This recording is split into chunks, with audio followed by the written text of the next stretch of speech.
body image resilience. It's different than anything else you'll see out there because it gives people the hope to see the shame and the pain that has taken over so much of their lives, to be able to see it and call it out, and then use those experiences, the weight loss, the weight gain, the people making comments about your body, the sexual harassment and abuse, whatever it is, to use it to become stronger and more compassionate, to use it as this kind of disruption to make a better choice that serves you better than the harmful coping mechanisms most of us turn to when we feel body shame. You're listening to Make Some Noise podcast, episode number 412, with guests Lexie and Lindsay Kite.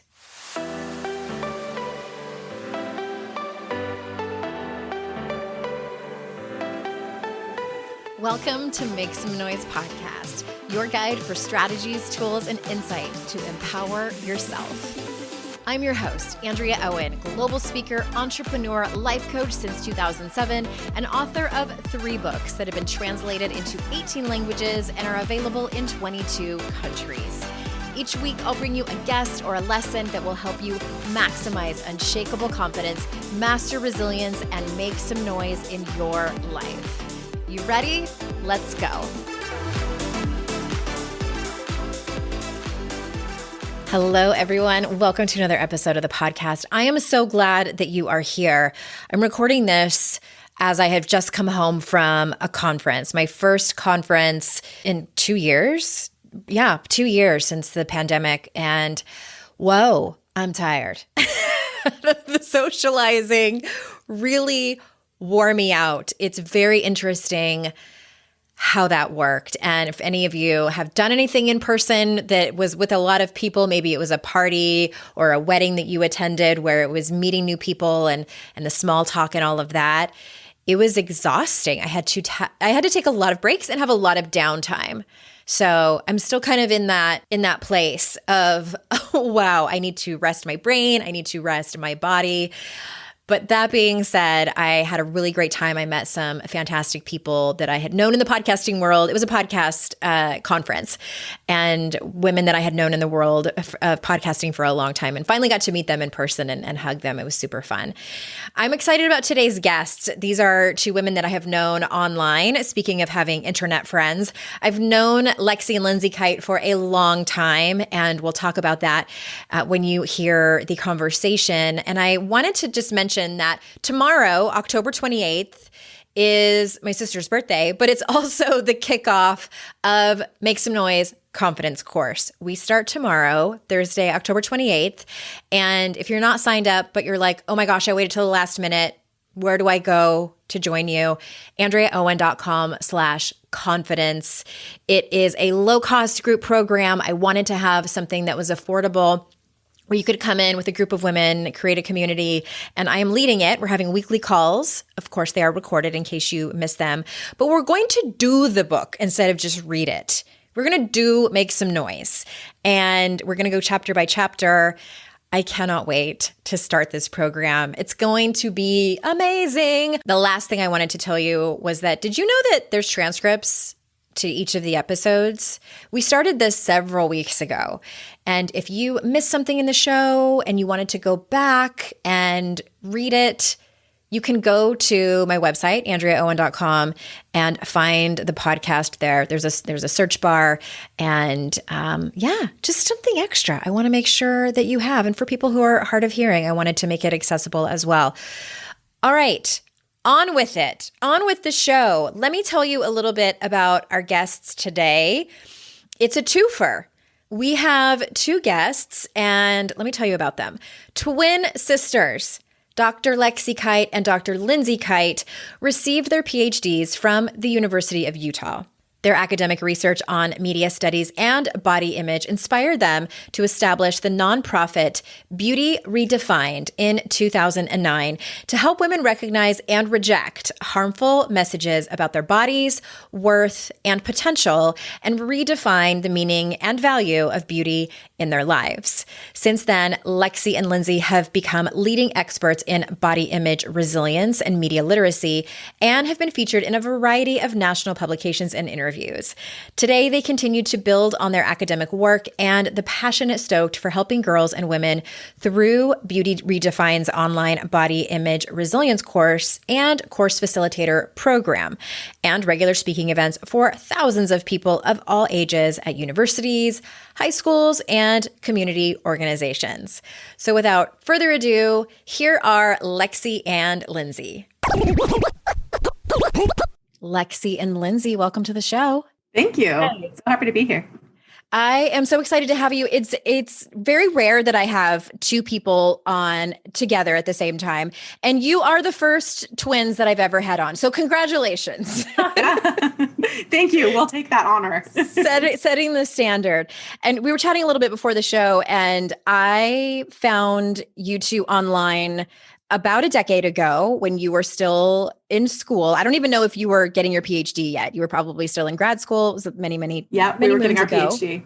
Right. And I loved what you were doing. And this was in the beginning of my career when I was talking a lot more about body image, and I made the decision to walk away from it for a few reasons and move into more of like general women's empowerment. And I have been meaning to, my apologies, I've been meaning to have you on the show for years, but you're here. And I have lots of questions about you. And I know this is such an important discussion.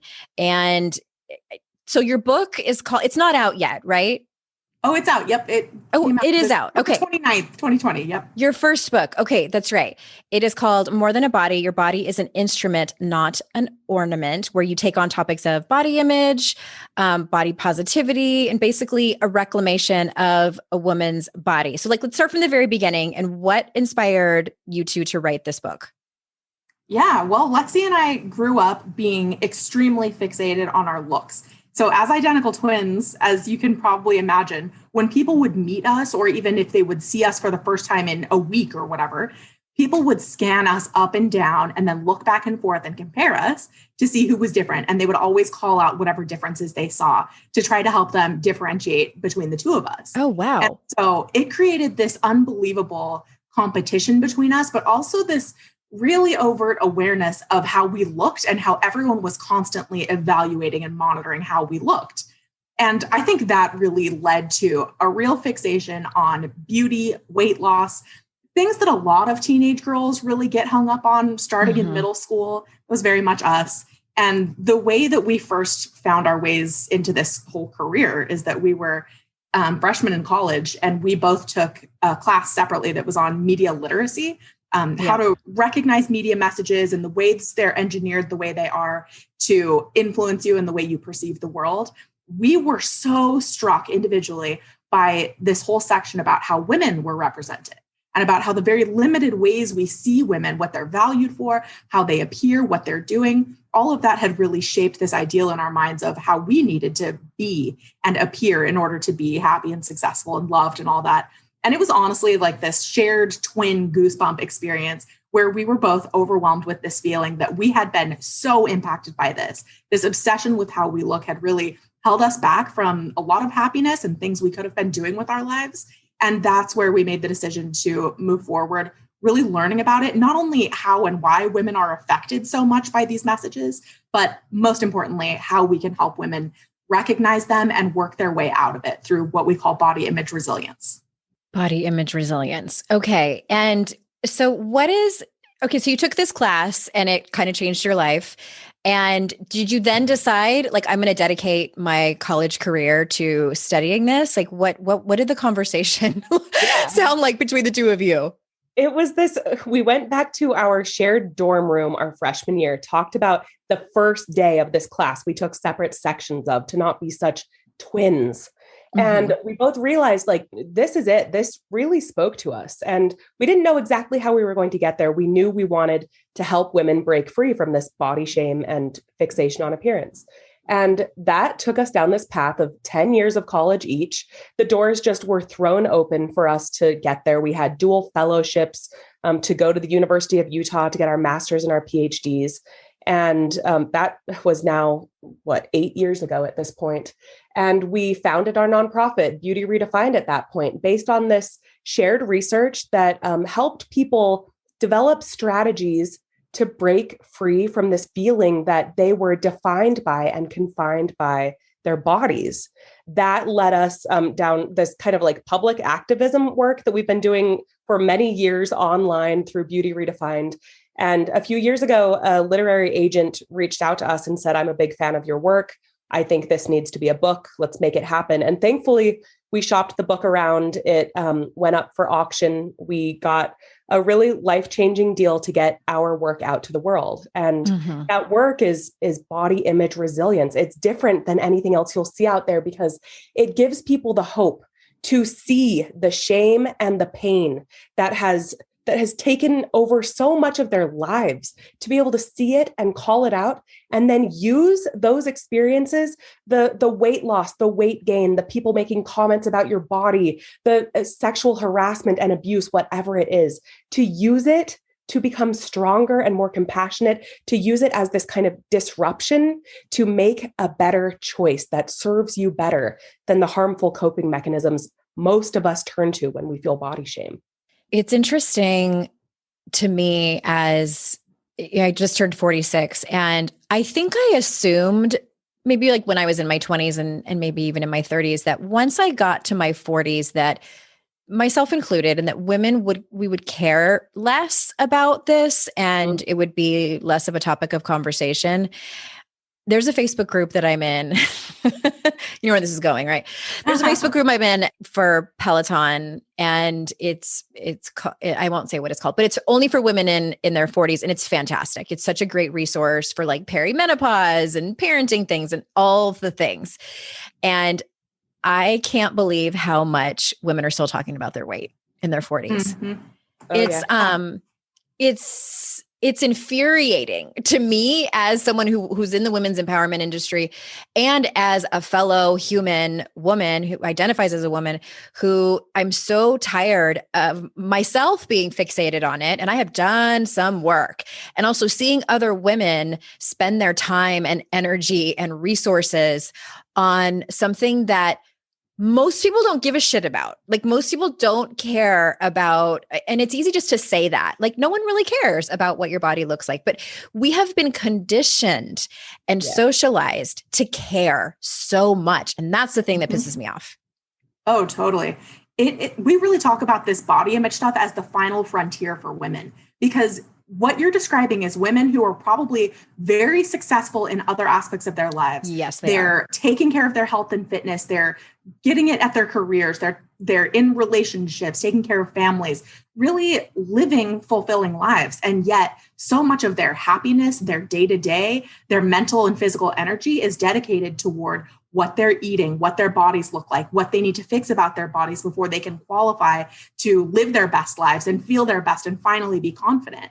This really is the final frontier. It's women who are killing it in every other way are still completely burdened by this. And that's intentional. We are in the midst of a culture that is fully banking on all of us being so fixated on our beauty, on our bodies as our real currency, our real source of power and confidence in this world, to the point where they've got us from the time we're 3 years old thinking that princess ideals, where every single princess and every female character in animated media looks exactly the same in terms of the exact same body type, facial structure, all of these tiny yet curvy and very young and youthful ideals.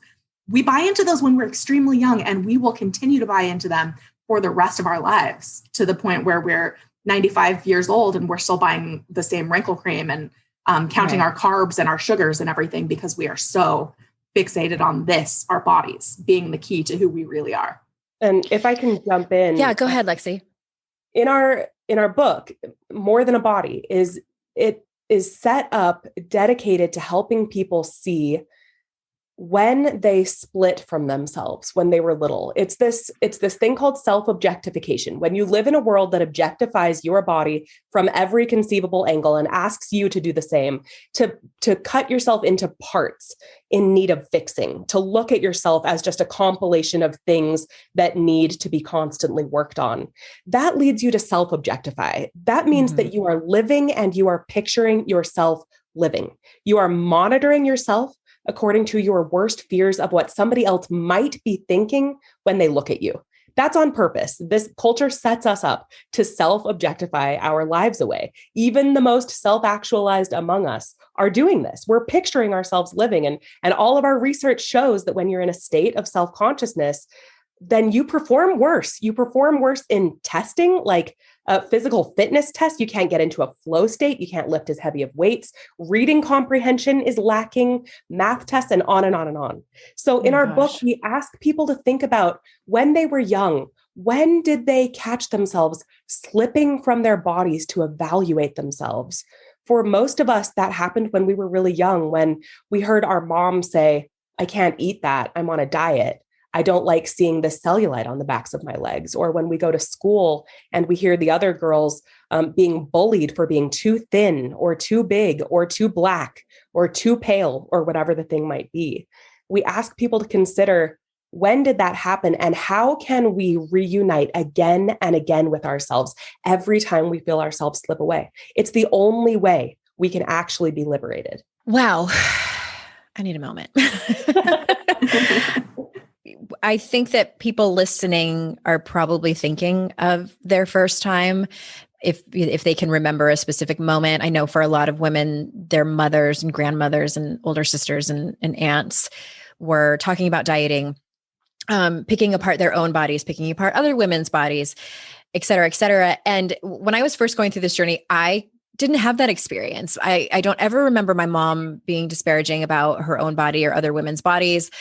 My parents were both very active. They played tennis because it was fun, and my mom exercised. And I think that I was a victim of circumstance in that I grew up in the 1980s when there was like the big aerobics craze. And I still have my Hello Kitty diary from when I was very young. I started writing in it in about third grade when I was writing about roller skating parties and all the boys I had crushes on. Yes. And I dated everything. So I knew how old I was as time was going on. When I was 11, I wrote in my diary that I thought I was fat and that I was going to start weighing myself every day and start to exercise. And there's only 5 entries of me weighing myself. I must have quickly lost interest. Thank goodness. But I weighed 82 pounds and I was a little girl. And I think what was happening, I don't know for sure, but I think what was happening is I was starting to go through puberty. And as we know, we start to gain body fat. It's a part of human biology. And there was a little girl I went to school with who was in a larger body, and everybody made fun of her and bullied her. And I remember I was never the kid who was mean and picked on other kids, but I definitely was the bystander who was afraid and just didn't say anything and shut my mouth and felt visceral secondhand shame for people. Yep. And that's the only thing I can think of is knowing at a very young age that fat equaled bad, larger bodies equaled bad, and that it really meant something to not be that way. And my heart breaks for that little girl who was bullied in school. My heart breaks for my former self who was set up to live a lifetime fixating on my body. That is such an unbelievably common experience. When you ask, especially young girls, when you look back at journals of young girls, you see starting around that same age, just like you mentioned, right before puberty and around that time, girls get extremely fixated on their weight. And one of the interesting things about that is that during puberty, girls' bodies get pushed further from the physical ideals for female bodies today. So on average, we gain about 40 pounds of weight during this time. Yeah. We develop body hair. All of these things push us further from the really prepubescent androgynous body ideals, except for hips and boobs, which we know can never be quite right. If you've got too much body fat, then your stomach's not going to be flat enough. And if you've got, not enough, then you don't have the butt that's required for today. So it's always just a losing ideal. But for boys, they get closer to the ideal. They start developing muscles and facial hair and body hair and and they get taller and all of these things that make them actually feel better about their bodies in this culture. And so it points us to the fact that our culture is set up in such a way that girls and women are failing because the importance of our bodies is too much. It's too great. It's too great for us to bear. And those ideals are so unrealistic. If puberty pushes us further from the ideals, we know we are set up in a losing game. And so it's time to really take back that narrative of what makes a girl valuable, and to take it out of, honestly, a patriarchal perspective that tells us women's value comes from how they are perceived by men in a sexual manner. We are constantly being observed and evaluated through our own eyes and through others' eyes from a lens of a heterosexual male perspective. We are evaluating ourselves on whether or not we are sexually desirable enough. And when little kids start to do that to themselves, that's where the trouble really starts. And to some extent, your parents can only do so much. If you live in this culture that teaches you so much about which bodies are desirable, which ones are acceptable, you're going to learn one way or another what it takes to be desirable and happy and successful. Oh my goodness. Okay. Talk to us about, I know a lot of your book is about what you call body image resilience. So what is the importance for women to work on raising their body image resilience? So body image resilience is this model that we came up with during our dissertation research it is truly the light at the end of the body shame tunnel.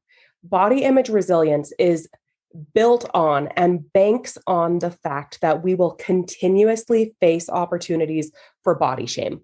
We will continuously face opportunities when we come up against somebody saying something about our bodies, pregnancy, whatever it might be, divorce, a breakup, a photo you don't like of yourself that somebody took of you. We are constantly faced with these triggers. Body image resilience is the opportunity to see the trigger as a stepping stone instead of this burden you carry around the rest of your life and cope in the same ways you always have. So our model of body image resilience asks everybody the baseline question, how do you feel about your body? And if you are like 80% or more of the women in our research and in our ongoing online course, then you answer that question by explaining what your body looks like, not how you feel, not what you can do, not what you've experienced. But when we ask you, how do you feel about your body? You say things like, oh, I've gained a lot of weight, over COVID, and I'm not feeling great, but I'm getting back in action. I'm getting back out there. I know when I lose a few pounds, I'm going to feel great again. Or things are sagging. Things are not where they used to be. I've got lines on my forehead I cannot get rid of. I feel really embarrassed about those parts. That is how women talk about their bodies. And when you hear those answers, you can hear that self-objectification and shame have totally taken over that person's perspective of their body. When you answer that question, if you answer in similar ways where you're self-objectifying, you're not prioritizing a first-person perspective on your body, you need to recognize, and you now can recognize, you have opportunities to choose a new path. Most people sink into body shame when they are faced with a disruption to their body image. They self-harm in great numbers. Young women are self-harming. They deal with addictive behaviors. They deal with eating disorders and disordered eating. We cope in ways that do not serve us. They numb us for a minute. They never serve us. Another way people cope when they're faced with these disruptions to their body image is by clinging to their comfort zone that is actually deeply uncomfortable, but it's all you ever knew.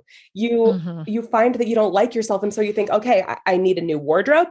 I need to get this procedure done. I really need to step up my game. Or you hide.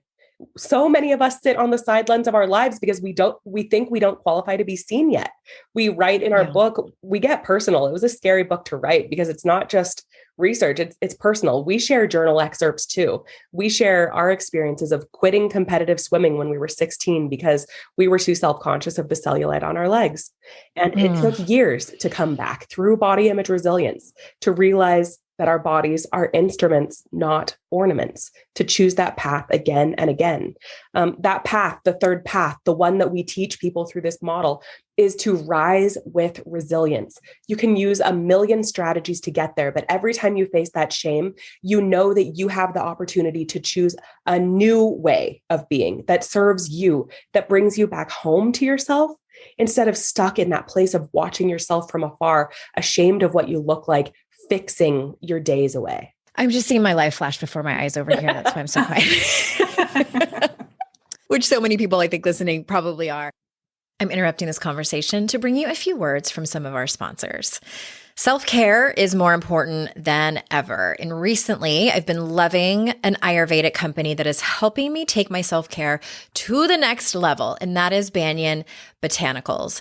Ayurveda is a system of holistic health, and Banyan Botanicals carries a ton of Ayurvedic products along with resources and practices to help you feel your best.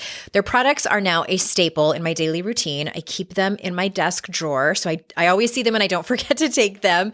I've been taking a few of their products and I've really been liking the Adrenal Nourish tablets. They help my body cope with stress, and with a book that just came out, I'll take all the help that I can get in that department. If you're new to Ayurveda, like I was a few months ago, you might not know where to even start, but Banyan Botanicals makes it easy with their free online dosha quiz. It can tell you your mind, body type, or dosha, and it'll give you personalized recommendations in about 10 minutes. I especially liked how the quiz not only gives you recommendations, but then shows you a chart of your personal mind, body type, and it's a nice visual to better understand everything. So check out Banyan Botanicals for yourself and find out your personal dosha. Go to banyanbotanicals.com/noise and click the green button at the top to take the free online dosha quiz. You'll even get a promo code for 20% off your first purchase. Good site-wide. BANYAN botanicals.com/noise. That's banyanbotanicals.com/noise. You've heard many of the guests here on the podcast who are licensed therapists, and you know I encourage everyone to go to therapy. I'm proud to have BetterHelp as one of our sponsors because there's so many things I love about their service. When you sign up for BetterHelp, they'll assess your needs and match you with your own licensed professional therapist. You'll get timely and thoughtful responses, plus you can schedule weekly video or phone sessions. It's more affordable than traditional offline counseling, and financial aid is available. Their licensed professional counselors specialize in things like depression, stress, anxiety, relationships, sleeping, trauma, anger, family conflicts, LGBT matters, grief, self-esteem, and their service is available for clients worldwide. I want you to start living a happier and more fulfilling life today. As a listener, you'll get 10% off your first month by visiting our sponsor at betterhelp.com/kickass. Join over 1 million people who have taken charge of their mental health. Again, that's betterhelp, HELP.com/kickass. And thank you so much for supporting our sponsors, because when you do, that in turn supports this show. We touched on this briefly before we started recording, and I'm curious what your thoughts and opinions are of it. And I've seen some pushback with people. I remember a few years ago on Instagram, I posted when Tess Holliday was on the cover of, was it Cosmic I think Vogue? Glamour, maybe. Was it Glamour? Okay, you're probably right. Yeah, Glamour. And there was a lot of arguing going on over there. And I feel like now in 2021, we have made some progress in terms of even just starting the conversation, talking about marginalized groups and how we can be more accepting, how we can be allies to these marginalized groups, LGBTQ, people of color, et cetera. Even, people with disabilities. In my opinion, and this is what I want to know from you, is are we accepting of the community of body acceptance and fat acceptance? Yeah, well, that's actually a really important part of this whole body image conversation, because while most women might feel negatively toward their bodies or feel really fixated on how they appear, it's those that are being actively discriminated against and marginalized and have bias against them that are actually experiencing the worst outcomes of this objectifying culture that we live in. And so it is important to be able to recognize the privilege that each of us hold, even though we might fit into straight size clothing. You might be able to walk into any clothing store and find clothes that fit you. You could probably fit into a standard airplane seat, a stadium seat. You are probably not discriminated against at the doctor. And I'm speaking you generally to the listeners. Mm-hmm. You're probably not discriminated against at the doctor's office. All of these things, you can go about your life and all of those things may be true. And that has privilege built into it. And still, even with all that privilege, you might hate your body. You might have experienced trauma, you might experience pain daily.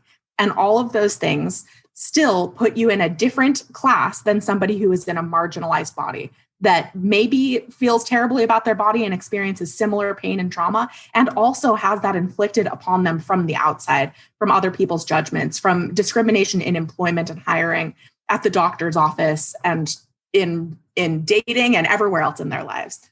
So for us, it is really important to call back to some of the origins of the body positivity movement that were in fat acceptance. That is important because there needs to be space for everybody. And it's important to normalize the diversity of bodies. That's a huge step forward in our culture when we are able to normalize what it means to look different, especially for marginalized people, people with disabilities, people of all races and ethnic races and groups. We need to be able to see diversity and not have instant judgments and stereotypes about it. We need to make it normal, to say the very least. And so, yes, it is really important for all of us to think of our privilege and to be aware of the biases that we project onto others who probably have it worse than we do. And at the same time, what we really need to do is make sure that that focus and that judgment is quelled by compassion. We need to demonstrate compassion, not only toward ourselves for all the things that we've gone through in this really difficult and objectifying environment that values our bodies at the expense of our humanity, but we need to extend that same compassion toward other people who may have it harder than us and may not, may be making different choices than we would. It doesn't matter. What we need to do is express kindness, compassion, and hold space in our heart for people to be different, to look different, and to make different choices than we would, and still have that be an okay thing to do, and to make it important for them to be able to take up the space that they need. What a revolutionary way of thinking. Oh, what an amazing world we would live in if that happened. Right. One of the things, like switching gears, but not switching gears, one of the things I talk about in my book that's coming out this summer, Make Some Noise, and that I did research on, which was incredibly eye-opening and pushed me into further my own work, and that is internalized misogyny.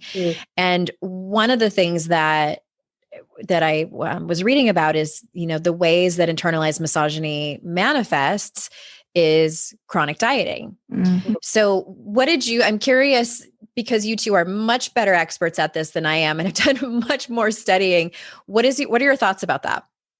Oh, good question. And a question I don't think we've been asked, but I mean, absolutely internalized misogyny and really internalized patriarchy, like as our way of being is central to our own self-perceptions. We become our own overseers. We become our own, what is another way of describing this way of controlling ourselves that patriarchy doesn't even have to do for us, because we have internalized it to the point that we police each other. In so many ways, internally and among our sisters, we police each other as bodies first and people second. We see each other as sexual threats to our partners. We see each other as, look at those boobs she just got done, or look at what she's wearing. We see each other as parts instead of people. Not only ourselves, but we turn that eye on everybody else, because once you've internalized objectification as your way of being and your body as your whole currency in this world, a faux power, because it can be taken from you as freely as it is given, when that's the only power we get in this world, especially in conservative cultures where women are not given the voice, they are not given the representation, the leadership opportunities. Instead, we seek it through our bodies. We seek it through our sexuality. And in that way, we have all internalized the heterosexual male gaze that has been, wrought upon us our entire lives. And so one thing Lindsay and I try to do, we've been trying to do since the beginning, is help people understand that when you are not living an embodied life, when your body is not your own, when you see your own body as a burden to drag around and every other girl and woman's body as a threat, a burden, something disgusting, something shameful, something that should be fixed or hidden away, we are at odds with ourselves. And it is a damning place to be for women. We think about, everything that women have lost by spending our time hiding and fixing ourselves away. And the opposite end of that coin, which we write about in the book, is what does the world have to gain when women can come home to themselves? Our book is based on this metaphor of, the beginning is about how we split from ourselves. We enter the waters of objectification, the sea. And the end of our book, the rest of our book, is about how we navigate those waters back home to ourselves. The end is a reunion. I get goosebumps talking about it because it is a reunion that every one of us need so desperately. And the world needs so desperately for every woman to have with herself. Because when we come home to ourselves, when we embody ourselves and prioritize a first person perspective on who we are, how we feel, what we can do that is divorced and disentangled from how we appear, mostly to people we don't even care about, that have no power over us, then our lives change. There is freedom, there is joy, there is more time, energy that can be placed in doing good for ourselves and doing good for the world. But when we have internalized this deep misogyny, this deep hatred of ourselves and other women, we cannot get there. Sing it, Lexie. Oh, I would. Lindsay, do you have anything to add? Yeah, I think, amen to what Lexie said. And the dieting part of it, I think, is especially crucial because it's so invisible to people. So many of us are disordered eaters, and we don't know it because it's been so normalized in our culture. From the, low fat craze in the 90s to the low carb obsession in the early 2000s, and on. It gets rebranded every year. And now it's keto and it's intermittent fasting and it's everything else. Yes. Think about the amount of mental and physical energy that is purely dedicated toward monitoring what we eat, restricting, which inevitably 100% of the time leads to binging, either on the weekend, the end of the month, or, it can happen within a day. When we start out with a restrictive mindset, we will eventually binge. All of that, whether you're obsessively counting macros, calories, carbs, whatever, that takes primarily women's mental energy and diverts it toward this one thing where we feel like we have control, where we place so much emphasis on how our bodies look. And we don't even question the fact that all of the things we've been promised, all of the desirability, the optimal health, the happiness, the fulfillment, and especially the body confidence that we've been promised we will feel once our bodies look a certain way, once we can muster the self-control and the discipline to finally restrict as long as we need to in order to get our bodies to look a certain way. We don't even question that those promises don't come true. That overwhelmingly, those promises are lies, they're myths, and we worship them our entire lives. Women who look perfect, according to you, and who fit every ideal in our culture, they do not necessarily have the happiest lives. Their partners may still cheat on them. They may not have success in love. They may not be able to have all the things that you want in your life, whether it's struggles with infertility or illness, disability, cancer. All of these things happen to people, including mental illness, regardless of how they look. And we need to question our allegiance to this lie that tells us once we get our bodies to look, to conform to this ideal that is, desirable to a heterosexual male audience, we need to question whether that's something that we really need to be pledging our whole lives to. And what I want to emphasize is that both in our research and in my own personal life, as I've tested this for myself, I have proven that it is not true, that these myths don't really hold up, that happiness can be found in a huge variety of shapes and sizes, and desirability and health, optimal health and fitness. Of course, you're not going to be able to escape every negative thing that happens in this world, within relationships, within health or whatever, by how your body looks. And so, but what we do know is that you can find fulfillment and love and self-compassion and kindness and success and all of the other positive attributes that we need to have in our lives and seek to find in this world. You can find that regardless of how you look. So look around and see who is doing that. Find the good examples in real life that don't fit into this whole marketing narrative about which bodies are worthy of love and happiness and success and everything else. Challenge yourself, challenge those beliefs that you have in your mind about why you need to diet constantly, and find out if your body can be an instrument instead of just an ornament to be looked at. Really find out. One thing, if I can add, that Lindsay has been good at teaching me, that she wrote a really powerful part in the last chapter of the book about, is proving yourself wrong. We live with all these anxieties that are abstract and in our minds. They don't actually exist in reality. We picture ourselves living, we picture ourselves doing the thing that scares us, and we don't do it because we don't like how we think we'd look when we do it. And Lindsay has been an amazing example of really pushing our work in resilience forward by proving that we can prove ourselves wrong. You know, even as body image experts, we've been doing this work for so many years. We still have human bodies that do not fit the ideals. We are still navigating this world. I'm doing it married, thankfully, with the most supportive, wonderful husband who has been by my side as I've gotten off the diet yo-yo weight loss train. And Lindsay's been navigating this dating in New York City. Like, she has proved to me that she can prove her worst fears about herself wrong, and tells the most incredible story about getting up the courage to move to Manhattan in the book. And I'm just personally so proud of seeing her be able to do that, because it shows me and so many people, just on a really personal level, that when we just get out there and move and do and be and lead without that fear of how we look, the results are amazing. The results reinforce that you are more than a body, that you have work to do, that you deserve love, happiness, joy in your body as it is right now. And that is just the most liberating thing in the world. Oh, that's really nice. Thanks, Lex. You guys are having a moment.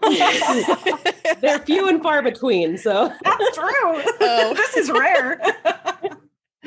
Oh, I'm glad that it's being recorded. I love that.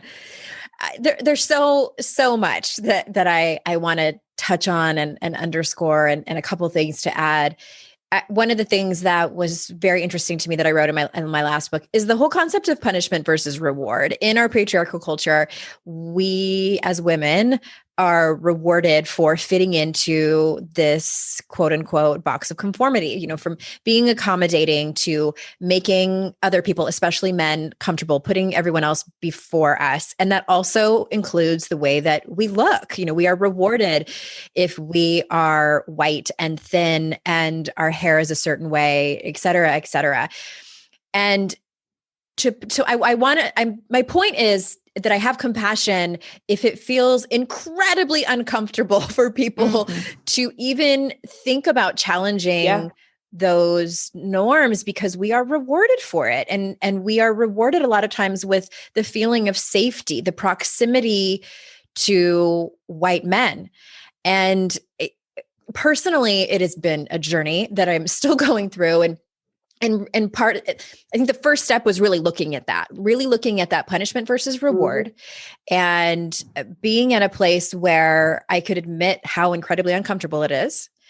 And also, you know, what is my reward really, though, if I walk away from this, or at least try and work on walking away from it, so that I can honor my values and who I truly feel in my bones I was meant to be, and even just talk about. Your question is fantastic. And we do address this in our work, this idea that we feel like the reward of conforming is so great. I mean, because every message in the world tells us it is the only way to happiness, success, love, you know, fulfillment is to conform, is to get as close as you can to these ideals. And yet it is chasing a mirage. It really is a lie. If you examine your own life, if you examine your own privilege, the ways you think you are having to conform to feel safe, to access power, they might not be as safe as you think they are, because in it, you are sacrificing your health, you're sacrificing your identity, you are sacrificing your own power and purpose in this need to conform to a smaller dress size or whatever the thing might be. We ask people to examine their privilege. So one thing for me, as somebody who is a body image expert that's also navigating life in a body, is coming out of this pandemic. I was talking to Lindsay one day and I was like, my jeans are super tight. I haven't had to wear jeans. I had a baby 18 months ago. So she's like basically a COVID baby. I have not had to wear jeans in like 2 years or more. And I put them on and they were super tight. And I had one of those triggers, those body shame triggers we talk about. And I said to Lindsay, they're tight and I'm self-conscious of my cellulite showing through my jeans. We were going to some family event with my husband's family. And Lindsay was like, what are you talking about? What are you actually afraid of? Look at your privilege. A husband who we are doing as awesome as ever, a great relationship, kids, career. I've got all the things I need, all the privilege in the world, even in a body that doesn't conform to what the ideals say it should. My life I am deeply privileged. And yet I live in this place of fear in my mind that somehow I could gain more power or more safety or more love if I changed my body. And it's not true. And I've proved myself wrong about that by gaining weight and being healthier than I've ever been. I get to work out regularly. Throughout this pandemic, my mental health has improved drastically by working out. My body hasn't changed. If anything, my butt has gotten bigger, I'm sure, but I'm stronger. And yeah. And that doesn't mean that there aren't real rewards that come with conforming to the ideals. We want to definitely make that clear. Part of the process of questioning your privilege and your ability to opt out of some of these ideals that we've been pledging allegiance to our entire lives, including the whole youth and anti-aging thing and the thinness thing, is to be able to see what will you really lose outside of the fears that you won't be loved, that people will think negative things about you. Are there real tangible things that you might lose? For some people, there are. For some people, their employer will not allow them to wear their natural hairstyle, or their employment depends on their body looking a certain way because we're in this patriarchal society that rewards women financially often for looking hot. There are lots of ways that we do reap power, but unfortunately, a lot of that power is faulty. It can be taken away from us as quickly as it was given. That doesn't mean that it doesn't feel good in the moment. It doesn't mean it won't yield financial rewards, but it does mean that it's not necessarily going to last. And so it's really, really important for each of us to be able to find our value, including the value of our bodies and our real personal relationships to our bodies outside of this system of power that's really an objectifying system that bestows rewards upon those who fit the ideals.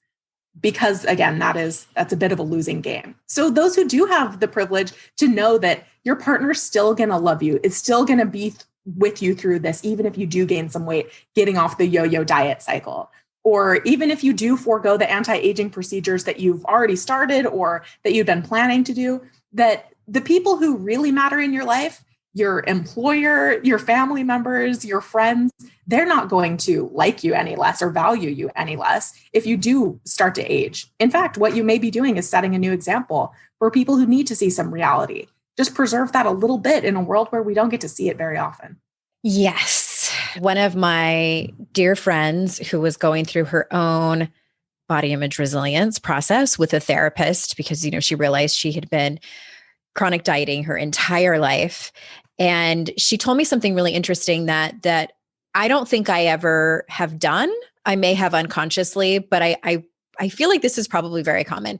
She told me that what she does, I don't think she does this anymore, but most of her life, when she would meet a woman, she would kind of size her up and look at how attractive she was and the size of her body. And based on that, she would immediately like her more or less as comparison to her own. So if the woman was in a larger body and was, she thought she was less attractive, then she liked her more. And this was kind of shocking to me. But at the same time, not surprising because of the internalized misogyny and internalized sexism and patriarchy that so many of us have, where we look at other women as competition and adversaries. Yeah. That shows up it shows up in research too. Yeah, we have a section about that in the book where women will rate female, they seem to be employees or staff in a certain experiment. They will rank them lower, give them lower scores if they find them more attractive.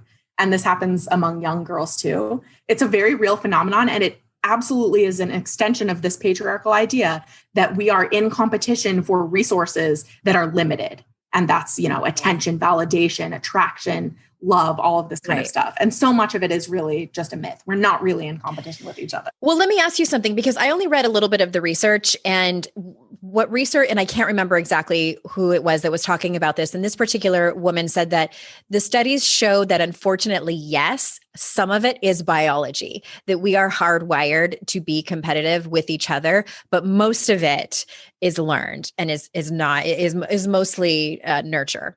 Yeah. And that makes sense. If you're thinking about trying to keep your mate or whatever in caveman times, right? That makes sense to have to, have whatever qualities that he deems attractive or whatever. But yes, most of it really is nurture from this environment that we live in that teaches us that we're in competition with each other. And the way to inoculate against that comes really naturally as you build up your own body image resilience. Because as you develop this ability to see more in yourself, more than a body, more than an object, you naturally extend that to other people. I found over time, as I started thinking more positively toward myself and having a more holistic, embodied relationship with my own body, I started doing the same for other people. I was no longer gravitating toward people that I felt I was prettier than or not threatened by. And instead, I was recognizing people as more than bodies for what we had in common, things I liked that they said, or if, she owned something that I wanted to compliment her on, or, even shallow things like that. They don't have to drive you apart. They can actually bring you together if you're open to somebody as more than a body. Well, okay. I have so many more questions. We're running out of time. So I'm going to tell everybody to go out and get your book. And everyone, it's in the show notes. It's called More Than a Body. Your Body is an Instrument, Not an Ornament, by Lexie Kite and Lindsay Kite. And I just want to ask one more question before we wrap up. You've kind of touched on it a little bit, but what do you think is the first step that women need to take if they are brand new starting this journey? Aside from getting your book, what is it? Good question. I would say the first step, and it's actually how we lay it out in our book, is to look around at your environment. We call it your body image environment. So take some inventory about how you actually feel about your body. What's your mental thought process around it every day? And then look at the sources that have shaped it. Is it your family members, the people in your immediate circles, the way they talk about their own bodies or your body? Is it the media that you're exposed to, whether, voluntarily or involuntarily, what you've got in your social media feeds? What do those bodies look like? All of that is shaping the way you see yourself, even though you're not really aware of it on a conscious level. So start to notice the ways that you can curate your environment to be a bit more healthy, to value body diversity, to not be so rigid about which bodies are worthy and valuable. So you can expand your mind a little bit. And that reaps huge rewards over time for your body image as you start to value more in yourself and in everybody else. Yeah, definitely. I think once you've learned about what self-objectification is today for people listening, you've learned that it's that thing where you picture yourself instead of just living. And that most people nod their heads in agreement and amazement that they didn't have a word for that before. But now when you're scrolling through Instagram or watching TikTok, when you're watching a show with your kids, whatever it might be, when you catch yourself comparing yourself, slipping outside of yourself to look at how you appear, when you catch yourself doing that, or you see media that is objectifying women and causing all of us to self-objectify, that's this baseline. That's where you say, what does that feel like? It doesn't feel good. I feel it in my chest. Like I feel this kind of sinking feeling when I catch myself self-objectifying. And that's my cue. Like that's my opportunity to come back home. How am I going to do that? Am I going to look down at my body and express gratitude? Am I going to mute, unfollow, do whatever I have to do online or with what I'm viewing to make sure that I am taking care of myself? Because nobody else is going to do that for me when it comes to the media I consume. What am I going to do to invite myself back home again and again? And that's what we want for everybody. That's what we all deserve. Hear, hear. Lovely ladies. Thank you so much for being here. We could have gone another hour with this conversation, and I want you guys to come back on to talk about aging later. Oh, we'd love to. Yep. Whole nother conversation. We would love to. Okay. Okay, everybody. The book is going to be in the show notes, and I really want everybody to go and follow Lindsay and Lexie on Instagram. It's beauty_redefined. Is that correct? Yep. Beauty_redefined. Please take a screenshot of this episode wherever you listen to your podcasts and put it in your Instagram stories and tag us. I'm at Hey Andrea Owen and beauty_redefined. I always do my best to make sure that I repost those. Thank you, everybody, for listening. And remember, it's our life's journey to make ourselves better humans and our life's responsibility to make the world a better place. Bye for now. Hey everyone, thanks again for listening to the show. And just a quick reminder that if your company needs a speaker or a trainer, I might be the right person for you. I speak and do keynotes on confidence and resilience for mixed audiences, as well as do trainings on the Daring Way, which is the methodology based on the research of Dr. Brené Brown. So if you think it might be a good fit, hit me up at support@AndreaOwen.com or head over to my speaking page, AndreaOwen.com/speaking.